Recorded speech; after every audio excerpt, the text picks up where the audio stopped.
नमस्कार दोस्तों, स्वागत है आपका एक बार फिर से सर्वज्ञान एकेडमी के यूट्यूब चैनल पे। दोस्तों आज हम बात करेंगे गुप्त काल से संबंधित 40 महत्वपूर्ण प्रश्नोत्तरों के बारे में, जो आपके आने वाले एग्जाम के लिए बहुत ही महत्वपूर्ण होने वाले हैं और इन प्रश्नों को एग्जाम में बार बार पूछा भी गया है। तो दोस्तों वीडियो को अंत तक ज़रूर देखिएगा। और दोस्तों जीके से संबंधित अन्य क्वेश्चंस या सामान्य ज्ञान की जानकारी हमारे चैनल पर रोज़ाना सुबह 10 बजे आपको मिलेगी। तो दोस्तों वीडियो को लाइक एंड शेयर करने के साथ ही साथ सब्सक्राइब कर लीजिए और बेल आइकन को प्रेस कर ले, ताकि हमारा जो लेटेस्ट अपडेट है वो आपको रोज़ाना मिलता रहे सुबह 10 बजे। तो दोस्तों शुरू करते हैं हम गुप्त काल से संबंधित 40 प्रश्नों में से। हमारा पहला प्रश्न है, गुप्त वंश का संस्थापक कौन था? तो दोस्तों इसका जो आंसर है वो है श्रीगुप्त। गुप्त वंश का संस्थापक किसे माना जाता है? श्रीगुप्त। और इस श्रीगुप्त का जो उत्तराधिकारी था वो था दोस्तों घटोत्कच और घटोत्कच, ठीक है। और गुप्त वंश का जो वास्तविक संस्थापक माना जाता है दोस्तों, वास्तविक संस्थापक माना जाता है वो दोस्तों चंद्रगुप्त प्रथम को माना जाता है। नेक्स्ट क्वेश्चन की बात करें, गुप्त किसके सामंत थे? ऑप्शन दे रखा है, ए मौर्यों के, बी कुषाणों के, सी सातवाहनों के, डी इनमें से कोई नहीं। तो गुप्त वंश के जो शासक थे वो कुषाणों के सामंत कहलाते थे। अगला प्रश्न है, गुप्त वंश के किस शासक ने सर्वप्रथम महाराजा अधिराज की उपाधि धारण की? दोस्तों यहाँ पे क्या होगा? महाधिराज और महाराजा अधिराज। क्या होगा? महाराजा अधिराज भी होगा, ठीक है, और महाधिराज की भी। तो महाधिराज की जो सर्वप्रथम उपाधि धारण की थी वो की थी चंद्रगुप्त प्रथम ने, ठीक है दोस्तों। अब दोस्तों चंद्रगुप्त प्रथम के बारे में अगर और जानकारी करें तो इनका जो समय माना जाता है वो है 319 से 335 के मध्य इनका समय माना जाता है, ठीक है। और इन्हीं के द्वारा, चंद्रगुप्त प्रथम के द्वारा गुप्त संवत चलाया गया, गुप्त संवत, जो 319 से 20 के मध्य प्रारंभ हुआ था। और शक एग्जाम में अगर इस तरह का प्रश्न पूछा जाए कि शक संवत और गुप्त संवत के बीच में कितने वर्षों का अंतर है, तो दोस्तों वो अंतर है 241 वर्षों का अंतर पाया गया, ठीक है। और इसे चंद्रगुप्त प्रथम को गुप्त वंश का वास्तविक संस्थापक भी माना जाता है। और गुप्त वंश में सर्वप्रथम रजत अर्थात चांदी के जो सिक्के चलाए वो सर्वप्रथम चंद्रगुप्त प्रथम के द्वारा चलाए गए थे, ठीक है। नेक्स्ट क्वेश्चन की बात करें, सूची 1 को सूची 2 से सुमिलित कीजिए। सूची 1 में स्तंभ दे रखे हैं और उससे संबंधित उनके शासक दे रखे, उस समय में कौन से शासक प्रसिद्ध थे। तो सबसे पहला देखा प्रयाग या इलाहाबाद प्रशस्ति अभिलेख। प्रयाग प्रशस्ति लेख या इलाहाबाद प्रशस्ति लेख दोनों एक ही हैं। तो दोस्तों इसके समय में जो शासक था वो था समुद्रगुप्त, ठीक है।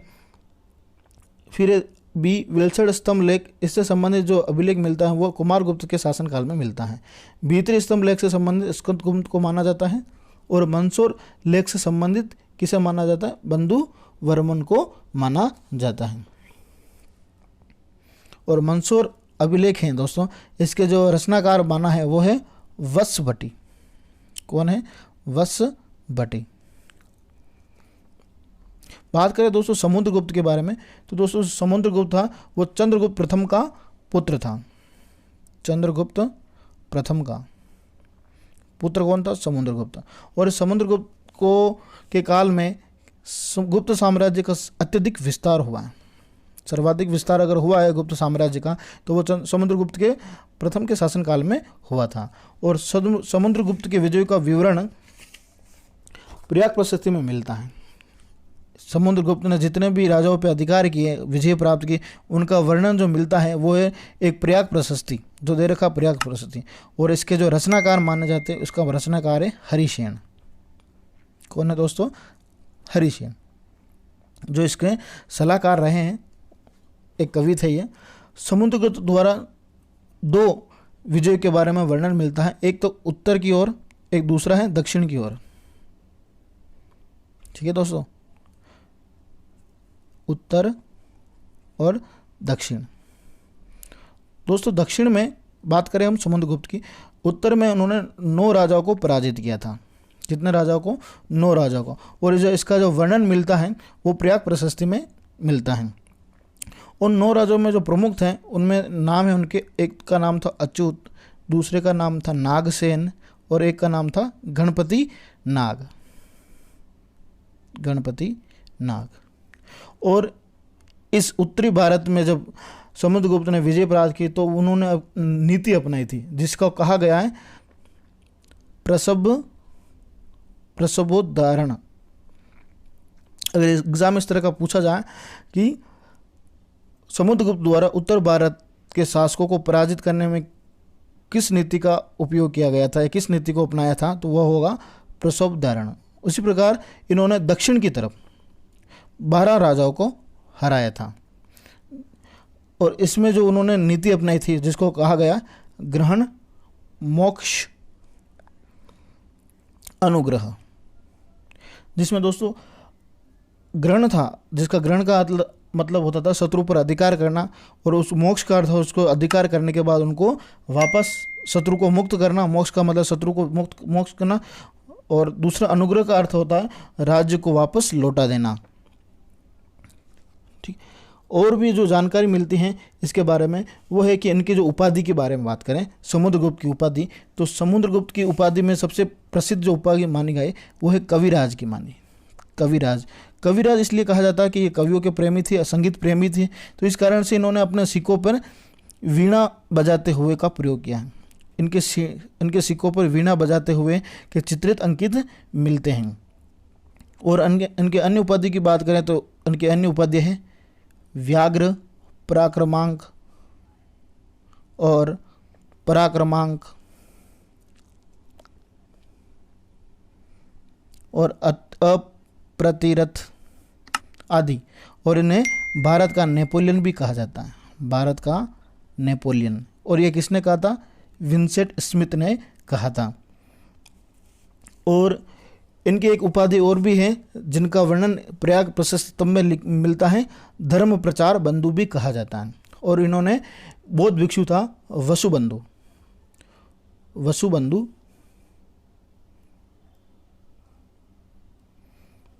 वसुबंधु उन्होंने अपने यहाँ पे संरक्षण दिए थे, बौद्ध भिक्षु था। इस प्रकार समुद्रगुप्त के बारे में ये मोटी मोटी जानकारियाँ थी। अगर बात करें कुमारगुप्त की दोस्तों, तो कुमारगुप्त था जो दोस्तों, वो कौन था दोस्तों? वो था ये चंद्रगुप्त द्वितीय, चंद्रगुप्त द्वितीय का पुत्र था कुमारगुप्त। और इसका जो समय मिलता है वो 415 से 454 के बीच में मिलता है। और इनकी जो उपाधि थी महेंद्रादित्य थी, महेंद्रादित्य, श्री महेंद्र, अश्वमेघ महेंद्र। और इनकी जो जानकारी मिलती है वो बिलसठ स्तंभ लेख से मिलती है। और इनके शासनकाल में सुव्यवस्थित शासन का वर्णन उनके एक मंसूर अभिलेख से भी मिलता है। और इन्होंने सर्वाधिक इसके समय में, राजा के समय सर्वाधिक अभिलेख मिले हैं, सर्वाधिक अभिलेख जो मिले हैं इसके समय में मिले हैं। और नालंदा विश्वविद्यालय की स्थापना भी कुमारगुप्त के शासनकाल में ही हुई मानी जाती है। बात करें नेक्स्ट स्कंदगुप्त की, तो कुमारगुप्त का पुत्र था स्कंदगुप्त। और इसके समय में हुणों का आक्रमण हुआ था और हुणों पर इसने विजय प्राप्त की थी। इसका वर्णन मिलता है जूनागढ़ अभिलेख से, जूनागढ़ अभिलेख से। और इसके जो रचयिता है वो रुद्रदमन प्रथम। और स्कंदगुप्त ने सुदर्शन झील का भी निर्माण कराया, सुदर्शन झील का निर्माण भी कराया है। और किसके संरक्षण में कराया है? वो है सौराष्ट्र के पर्णदत्त थे, सौराष्ट्र के पर्णदत्त जिनके पुत्र थे चक्रपालित। उनके शासनकाल में इसने सुदर्शन झील का निर्माण कराया। नेक्स्ट क्वेश्चन की बात करें, गुप्त शासन के दौरान निम्नलिखित में से ऐसा कौन व्यक्ति था जो एक महान, दोस्तों यहाँ पे गोल की जगह लिखना, खगोल विज्ञानी और गणितज्ञ था।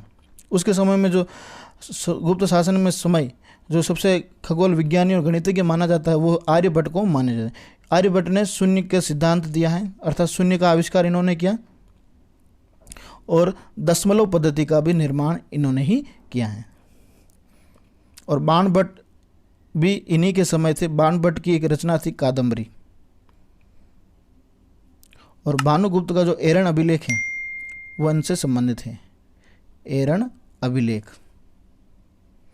भानुगुप्त से संबंध।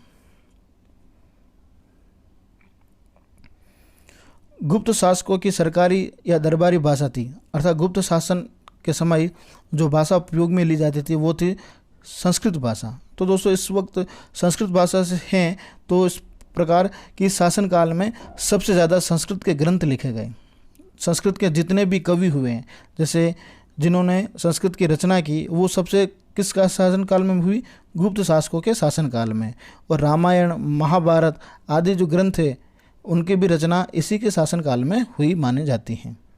अगला प्रश्न है,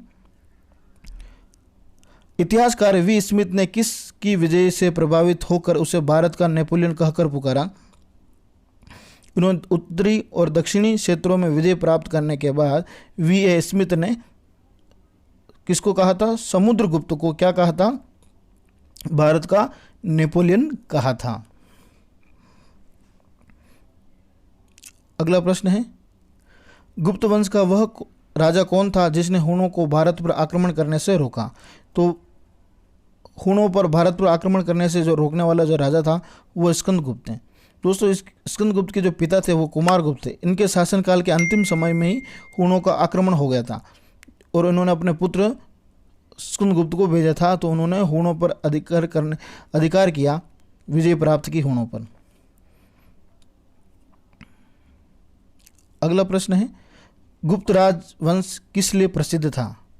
तो गुप्त राज जो वंश था वो किसके कारण अत्यधिक प्रसिद्ध माना जाता है? कला और स्थापत्य कला के क्षेत्र में प्रसिद्ध माना जाता है, क्योंकि इसके समय में ही मंदिरों का निर्माण शुरू हुआ था और सबसे अधिकतर मंदिर जो मिले हैं वो गुप्त वंश में मिले हैं। अगला प्रश्न, अजंता कलाकृतियों से किससे संबंधित है? अजंता की जो कला है वो महाराष्ट्र में मिलती है।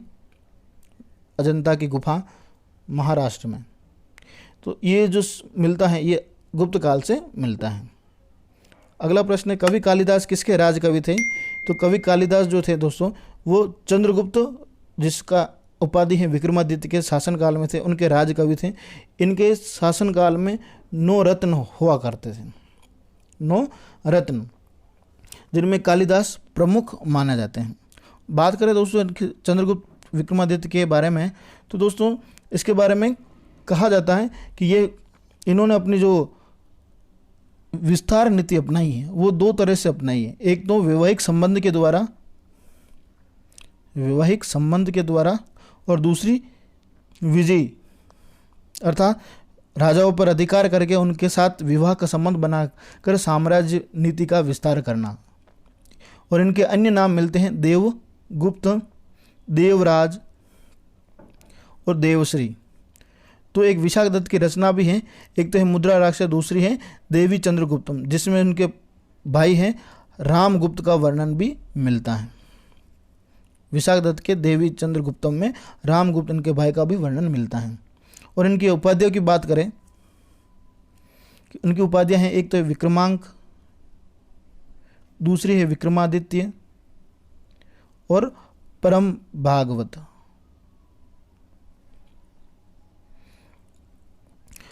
चंद्रगुप्त विक्रमादित्य थे, इन्होंने शकों पर विजय प्राप्त की थी, इसीलिए उनको शकारी भी कहा गया। और इन्हीं के उपलक्ष्य में उन्होंने व्याघ्र सिक्के भी प्रचलित किए, अर्थात व्याघ्र सिक्के भी चलाए, और इसी के कारण उनको विक्रमादित्य की उपाधि भी मिली। किस कारण से? शकों पर विजय पाने के कारण। और चंद्रगुप्त द्वितीय के समय में पाटलिपुत्र और उज्जैनी ये 2 शिक्षा के प्रमुख केंद्र माने जाते, और उनके समय में उज्जैनी उनकी राजधानी मानी जाती। और इनके दरबार में जो 9 रत्न के बारे में बात कही थी, और इनके समय में एक मोस्ट इंपोर्टेंट बात है कि चीनी यात्री फाहयान आया था, जो चीन का निवासी था। कब आया था? 399 से 414 ईस्वी में भारत आया था। ठीक है, नेक्स्ट अगला क्वेश्चन की बात करें, अजंता चित्रकारी का विषय वस्तु निम्नलिखित में किससे संबंधित है? अजंता की जो चित्रकारी है दोस्तों वो बौद्ध धर्म से संबंधित है। किससे दोस्तों? बौद्ध धर्म से। अगले प्रश्न की बात करें, उत्तर गुप्त युग में जो विश्वविद्यालय प्रसिद्ध हुआ वह था, अर्थात गुप्त काल में जो सबसे प्रमुख विद्यालय माना जाता है, विश्वविद्यालय प्रसिद्ध हुआ वो है नालंदा विश्वविद्यालय। और तक्षशिला दोस्तों कब हुआ? मौर्य काल में। और गुप्त काल में कौन सा हुआ? नालंदा। अगला प्रश्न है, एरन अभिलेख का संबंध किस शासक से है? एरन अभिलेख का संबंध भानुगुप्त से है। अगला है फायन किसके शासनकाल में भारत आया? तो फायन किसके शासनकाल में आया? चंद्रगुप्त के, यहाँ पे दोस्तों द्वितीय होगा, चंद्रगुप्त द्वितीय के शासनकाल में फायन भारत आया था। और इनकी रचना है फोयुकी की। अगला प्रश्न है भारतीय संस्कृति का स्वर्ण युग अर्थात गोल्डन एज था। दोस्तों ये प्रश्न एग्जाम में ये प्रश्न आपको 2015 के रीट एग्जाम में पूछा गया था। रीट एग्जाम में पूछा गया था कि स्वर्ण युग काल माना है, तो ऑप्शन आपका सही होगा गुप्त काल को। अगला प्रश्न फायन कहाँ का निवासी था? तो ये चीनी यात्री था, तो ये चीन का निवासी माना गया है। और कब आया था? 399 से 414 ईस्वी में। अगला प्रश्न है सेतुबंध का रचनाकार प्रवरसेन द्वितीय किस वंश का शासक था? तो दोस्तों ये आपका जो सही आंसर है वो है वाकाटक वंश का शासक था। अगला प्रश्न है किस गुप्तकालीन शासक को कविराज कहा गया है? तो कविराज की जो उपाधि मिली है दोस्तों वो किसको मिली है? समुद्रगुप्त को मिली है। ठीक है, और क्यों कहा जाता है? क्योंकि ये कवि प्रेमी था। कवि प्रेमी के साथ संगीत प्रेमी भी माना जाता है, इसी कारण से उनके सिक्कों पे वीणा वादन करते हुए दिखाया गया है, चित्रित किया गया है। उन्होंने अश्वमेघ यज्ञ भी किया है, इस कारण से इनकी एक उपाधि भी है अश्वमेघ उपाधि। स्कंदगुप्त को किस स्तंभ लेख में शक्रोपम कहा गया है? तो ये जो स्कंदगुप्त हैं दोस्तों, इसको शक्रोपम या शक्रादित्य, एग्जाम में पूछ लीजिए शक्रादित्य या शक्रोपम, तो किस में कहा गया? तो कोहम स्तंभ लेख में कहा गया। और अगर बात करें तो एक अन्य भी है आर्य मंजूश्री। क्या है? आर्य मंजूश्री मूलकल्प। इस ग्रंथ में भी या इस स्तंभ लेख में स्तंभ लेख में भी देवराय कहा गया है। क्या कहा गया है? देवराय। और इस प्रकार जूनागढ़ अभिलेख है जिसमें उनको कहा गया है, जूनागढ़ अभिलेख में श्री परीक्षिप्ता वक्षा। अगला प्रश्न है श्रीलंका के राजा मेघवर्मन ने किस स्थान पर भगवान बुद्ध का मंदिर बनाने के लिए समुद्रगुप्त से अनुमति मांगी थी? तो उन्होंने मेघवर्मन ने भगवान बुद्ध का मंदिर बनाने के बोध गया में अनुमति मांगी थी। और ये समुद्रगुप्त के शासनकाल में श्रीलंका का राजा था। और उन्होंने उस समय उनके पास में उपहार के रूप में एक दूत मंडल भेजा था। और किसके लिए? गया में मठ बनाने के लिए, भगवान बुद्ध का मंदिर बनाने के लिए।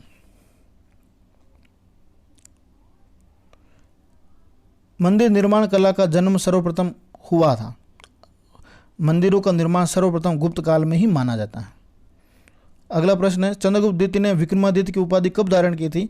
तो उन्होंने विक्रमादित्य की उपाधि शकों का उन्मूलन करने के बाद, अर्थात शकों पर अधिकार करने के बाद उन्होंने विक्रमादित्य की उपाधि धारण की थी। और इसी कारण उनको शकारी भी कहा जाता है, अर्थात शकों का शत्रु। और इनका वर्णन जो मिलता है, इनके विजयों का वर्णन चंद्रगुप्त द्वितीय के, उसका जो वर्णन मिलता है वो मिलता है उदयगिरी गुहा लेख में। उदयगिरी गुहा लेख में शकों का उन्मूलन करने के बाद विक्रमादित्य कहा गया और उनके अधिकतर विजयों का वर्णन इस अभिलेख में मिलता है। अगला प्रश्न गुप्त काल के सर्वाधिक लोकप्रिय देवता कौन थे? तो गुप्त काल में जो सर्वाधिक लोकप्रिय देवता माने गए हैं वो भगवान विष्णु को माने गए और इन्हीं के सबसे ज़्यादा मंदिर मिलते हैं, जैसे देवगढ़ का दशा अवतार मंदिर, देवगढ़ का दशा अवतार।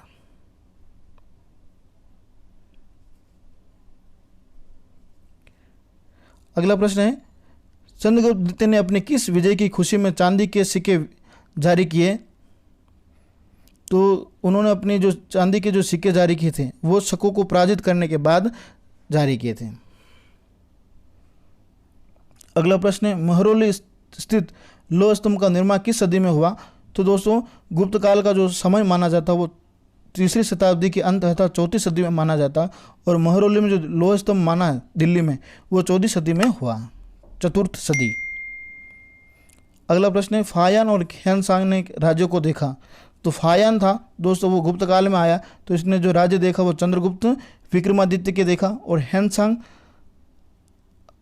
अशोक वर्धन के शासनकाल में देखा। तो इसका सही आंसर होगा दोस्तों चंद्रगुप्त विक्रमादित्य और हर्षवर्धन क्रमशः। तो ह्वेनसांग तो आया हर्षवर्धन के शासनकाल में, फायान है चंद्रगुप्त विक्रम। तो देखो ह्वेनसांग को याद करने के लिए ह का हर्षवर्धन और हे का ह्वेनसांग, इनको याद रख सकते हो आप।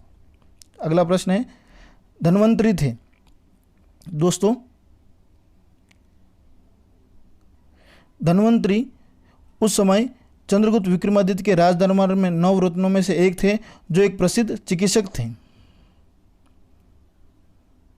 गुप्तकालीन प्रशासन प्रणाली किस प्रकार की थी? गुप्तकालीन जो शासन प्रणाली थी दोस्तों वो थी राजतंत्रात्मक थी, उसमें राजाओं का शासन माना जाता था।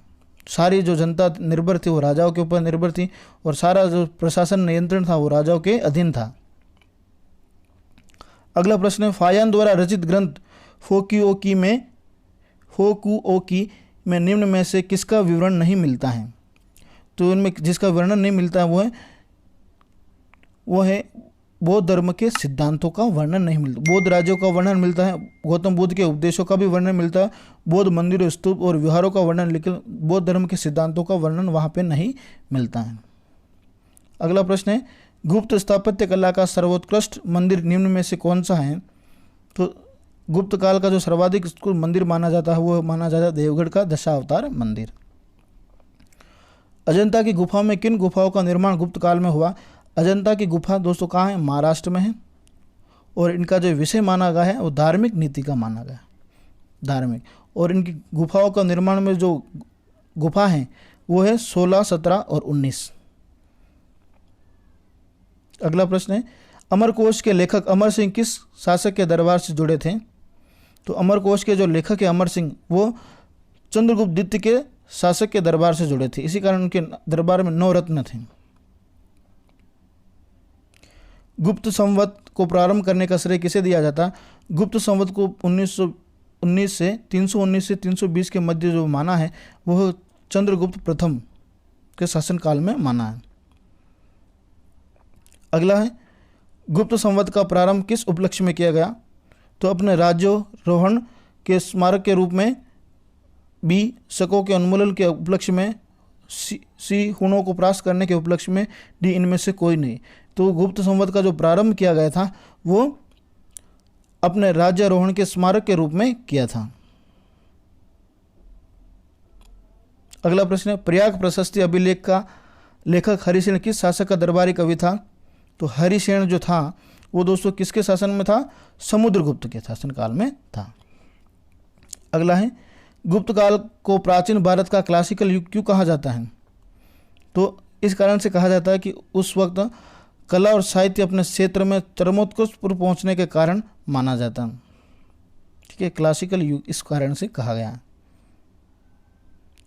सारनाथ के दमेक स्तूप का निर्माण किसके काल में हुआ है? तो दोस्तों इसका जो सही आंसर है वो है गुप्त के शासनकाल में दमेक स्तूप का निर्माण हुआ। अगला है गुप्त काल को सोने की मुद्रा को कहा जाता था। दोस्तों ध्यान देना कि गुप्त काल में जो सोने की मुद्रा उसको दिनार कहा जाता है, और ये मौर्य काल से माने और वैदिक सभ्यता में माने तो इसको निषक कहा गया है। कुमार संभव महाकाव्य किस कवि ने लिखा? तो कुमार संभव महाकाव्य दोस्तों वे कालिदास के द्वारा लिखा गया है। इनकी अन्य रचना भी हैं मालविका अग्निमित्रम, अभिज्ञान शाकुंतलम, कुमार संभवम आदि। दोस्तों हमारी वीडियो कैसी लगी कमेंट के द्वारा ज़रूर बताइएगा। साथ ही साथ चैनल को सब्सक्राइब कीजिएगा और बेल आइकन को प्रेस कीजिएगा ताकि हमारा जो लेटेस्ट अपडेट है वो आपको मिलता रहे, और वीडियो को लाइक एंड शेयर करना ना भूलें। धन्यवाद।